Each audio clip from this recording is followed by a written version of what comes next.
In Mark 15 verse 19 we read, "And they smote him on the head with a reed, and did spit upon him, and bowing their knees worshipped him." The people bowed the knee and worshipped.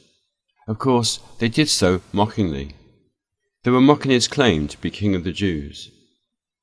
Their behaviour was also reminiscent of the way the idol worshippers bowed to their idols.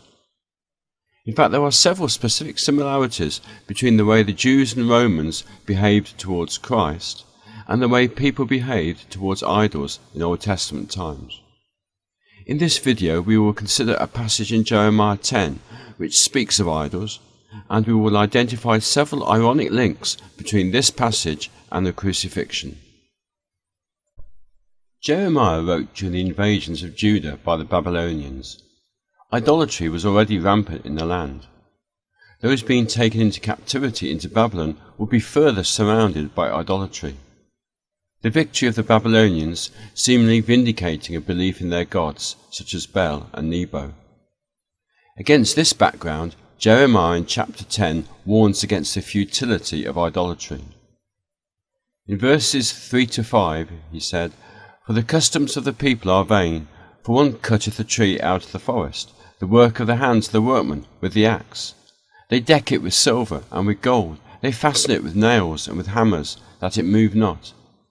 They are upright as the palm tree, but speak not. They must needs be born, because they cannot go. Be not afraid of them, for they cannot do evil, neither also is it in them to do good." The idol was made from a tree, could not speak, could not move, and it could do no evil.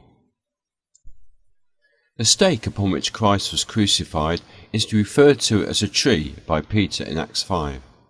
And just as an idol had to be born, so Simon of Cyrene had to bear the stake. With regard to Christ himself, he was nailed to the tree just as parts of an idol were fastened with nails. And just as an idol cannot speak, so Christ chose to answer nothing. And just as an idol can do no evil, so Christ had done no evil. In verses 8 and 9, Jeremiah wrote, "But they are altogether brutish and foolish. The stock is a doctrine of vanities.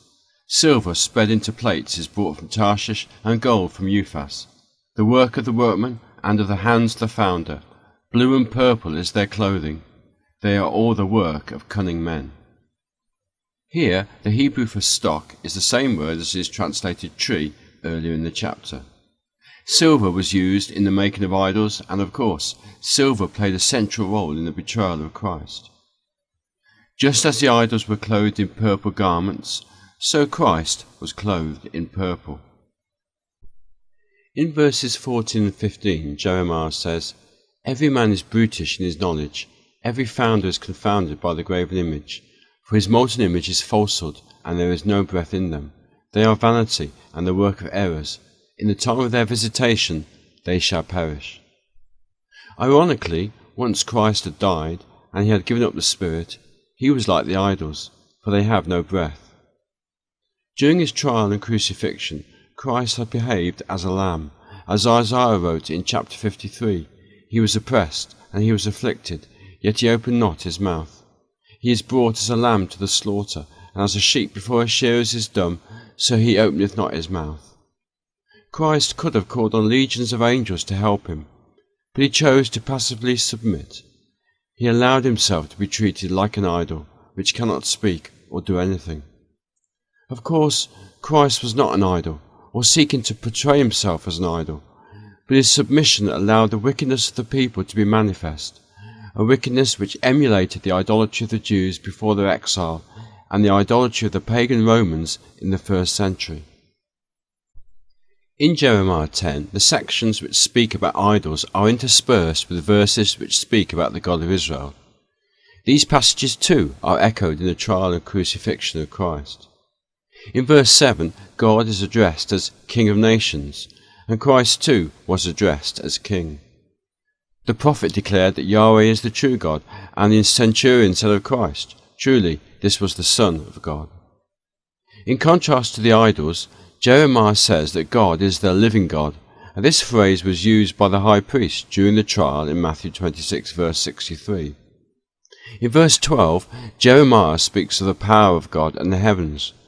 And in the next verse in Matthew 26, Christ said, "Hereafter shall ye see the Son of Man sitting on the right hand of power and coming in the clouds of heaven." In the centuries after Christ, as Christianity went astray from the teaching of Christ and the apostles, the cross, even though the original may simply have been a stake, became an object of adoration. The cross is now treated in many ways like an idol, finely crafted, borne along in procession and venerated. As the links between Jeremiah 10 and the crucifixion have shown, those who behave in this way towards the cross are, perhaps unwittingly, aligning themselves with those who tried and crucified Christ.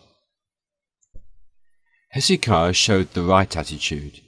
The brazen serpent had been made by Moses that those who looked upon it might be healed from the bite of the fiery serpents. In John chapter 3, Christ likened his forthcoming crucifixion to the serpent being lifted up on the pole. But by the time of Hezekiah, the serpent had become an object of adoration and veneration. So Hezekiah destroyed it. He called it Nehushtan, which means a thing of brass. There was no reason for preserving the serpent, no reason for preserving relics of the serpent, and certainly no reason for pretending later that a piece of brass had originally been part of the serpent. In Jeremiah 10 verse 15, Jeremiah said of the idols, "They are vanity, and the work of errors. In the time of their visitation they shall perish." The idols of Judah perished when the Babylonians invaded the land, and the Babylonian gods would later perish when Babylon was overthrown by the Medo-Persians. When Christ came to his people, it was their time of visitation, but they would be found wanting, for they treated the Son of God with disdain, as though he was a dumb idol. And so they brought upon themselves the destruction of AD 70. As Christ said of Jerusalem, "And shall lay thee even with the ground, and thy children within thee, and they shall not leave in thee one stone upon another, because thou knewest not the time of thy visitation." But in the end, unlike the idols which perish, Israel will be saved, as Jeremiah goes on to say in chapter 10, "They are vanity and the work of errors. In the time of their visitation they shall perish." The portion of Jacob is not like them, for he is the former of all things, and Israel is a rod of his inheritance. Yahweh of hosts is his name.